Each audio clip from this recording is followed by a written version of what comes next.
Hello guys and welcome back to my channel, and today I'm going to show you how you can render a clip in Davinci Resolve. So firstly, click on the clip that you want to render, then go to the delivery tab over here, then choose a file name, then choose a location where you want to save the video, then just simply follow what I'm doing. You can change the frame rates according to you and the resolution as well.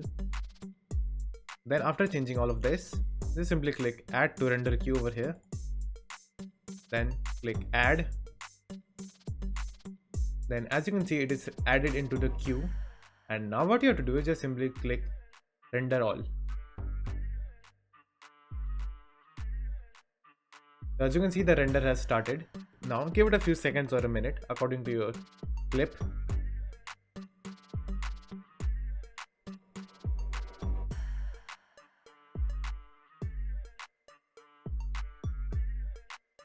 So after the rendering is complete, you can go and just simply check the video that you just rendered, which is right over here.